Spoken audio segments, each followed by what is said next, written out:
Hello there. In this video, I'm going to talk about the Sherbourne Streetcar. This was one of Toronto's oldest streetcars, yet it barely survived into what I would call the modern era, and that's because there was one big flaw with this line, and this flaw would likely be its ultimate undoing. So, let's get into the video.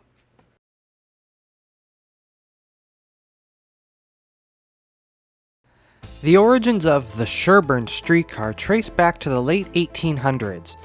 Sherbourne Street itself is quite old and was in fact the second north-south street to reach Bloor Street, the first being Yonge Street.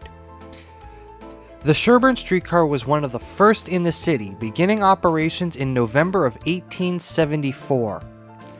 This line would use horse-drawn cars and operate from the intersection of Front Street and York Street, north to King Street and east to Sherbourne Street.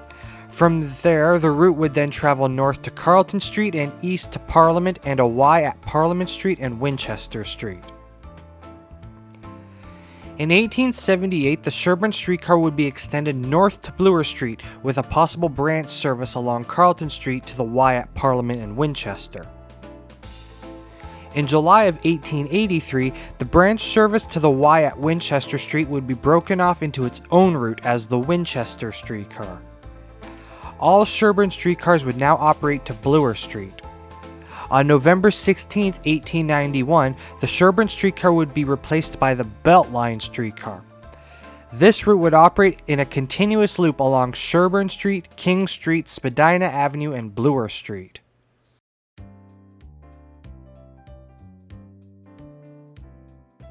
In 1923, the TTC, which was now in control of Toronto's streetcar network, would begin a massive program of rerouting various streetcar lines in the city. One of these changes would be on Sherbourne Street on July 23, 1923, with the Beltline Streetcar giving way to a revived Sherbourne Streetcar. This line would operate from an on-street loop via Elm Avenue, Glen Road, and South Drive to Sherbourne Street. From there, the route would then travel south on Sherbourne Street, west on King Street, and south on York Street to Station Loop. On December 23, 1923, the Sherbourne Tripper would begin service operating from Coxwell Loop, east on Danforth Avenue, and Bloor Street to Sherbourne Street. From there, the route would then travel south to King Street. From here, the route would then loop through the downtown core via York Street, Wellington Street, and Church Street. On May 1, 1924, the Sherbourne Streetcar would begin utilizing the newly built Rosedale Loop. The tracks north of it would then be torn up.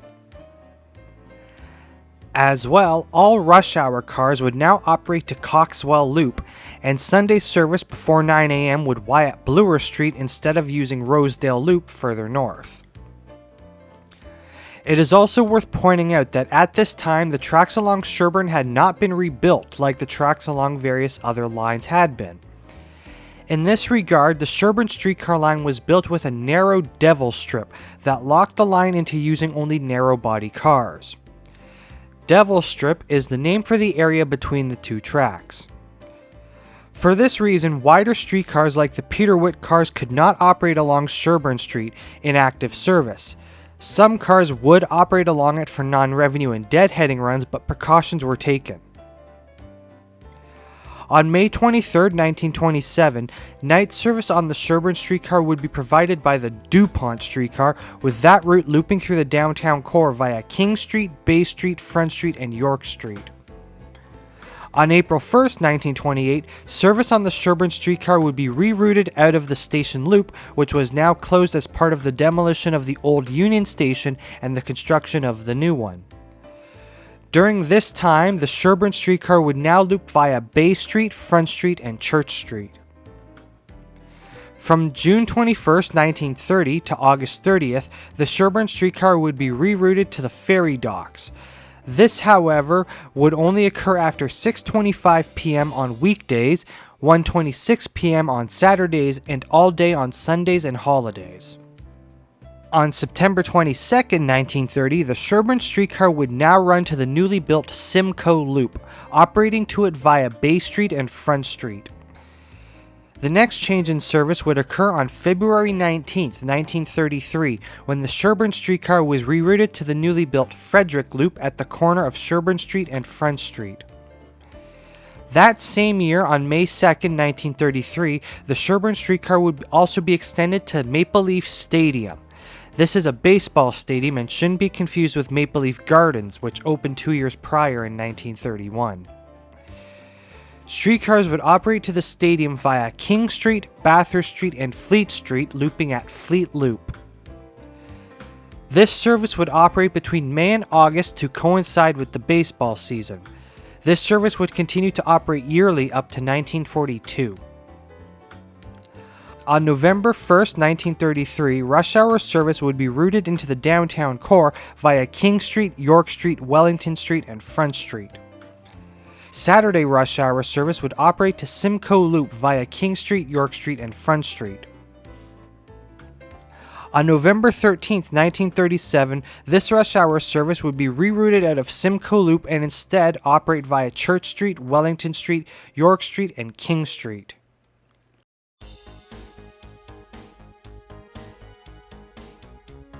On May 5, 1940, Sunday and holiday service on the Sherbourne Streetcar would be joined by a parallel bus service, specifically the Sherbourne Rosedale bus, which operated from Summerhill Avenue through the Rosedale neighborhood and south on Sherbourne Street to a loop via King Street, Frederick Street, and Duke Street.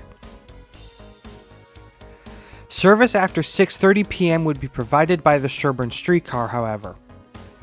This, however, would change on September 9, 1940, when service after 6:30 p.m. was replaced by buses. Service on the Sherbourne Streetcar would continue to operate in parallel with the Rosedale bus. The Sherbourne Streetcar would follow its normal route from Rosedale Loop to Frederick Loop. On March 2, 1942, the Sherbourne Tripper would be replaced by the Church Tripper. That same year, on June 7th, all bus service on Sherbourne would be suspended and the Sherbourne Rosedale bus was abolished. The Sherbourne Streetcar would continue to operate its normal route. This was likely due to the rationing of gas and rubber due to World War II. Service would operate like this until January 5th, 1947, when the Sherbourne Streetcar was abolished, ending 73 years of service. Service would be replaced by the Sherbourne bus. The tracks along Sherbourne Street would be torn up and paved over soon after. Service on the Sherbourne Streetcar was likely abolished due to multiple reasons, one of these being the need for maintenance after World War II. Due to rationing and the increased usage of the tracks, many of the streetcar lines were in need of maintenance in the post-war years, and so the TTC began choosing which lines would be worth the investment. For the Sherbourne Streetcar, one of the things working against it was the fact that the line was still using its 1921 infrastructure, which was designed for thinner cars. It wouldn't be enough to just repair the line, it would have to be rebuilt entirely. As well, Church Street was closer to the downtown core, and was already a major artery for a variety of tripper cars, ferrying commuters in from the suburbs. The Sherbourne Streetcar also had very little expansion potential, as to the south was nothing but railway and industrial lands, and residents in the Rosedale neighborhood to the north resisted the idea of the streetcar being extended into the area. There would have also likely been very little ridership potential in the area due to it being very low density and very affluent. The Sherbourne Streetcar would ultimately be the first victim of the post-war contraction of the streetcar network.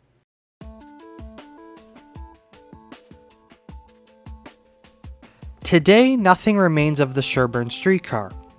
The Sherbourne Streetcar was ultimately done in by the decision not to rebuild the line to the standard TRC/TTC loading gauge for whatever reason that may be. It is possible that had the line been rebuilt back in 1921 after the TTC took over operations, that the Sherbourne Streetcar could have survived longer. How long, though, the line could have lasted beyond that is unknown.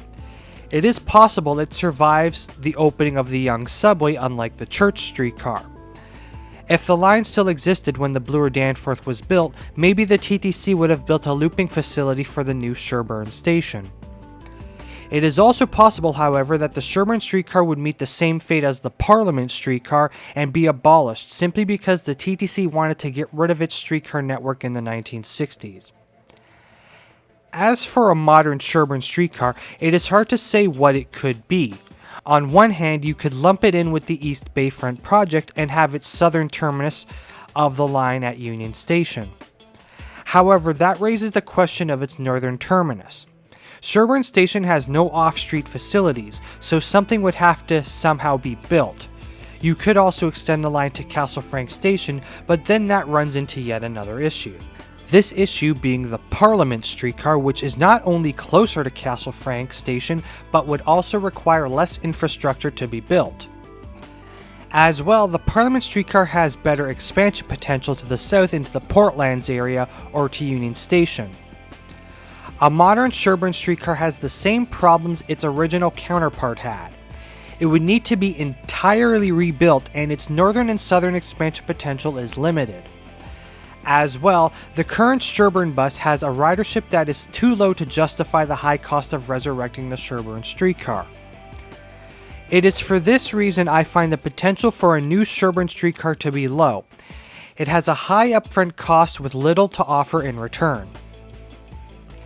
Had it stuck around into the 50s and the 60s, maybe that would have changed. But with this, I will end the video here.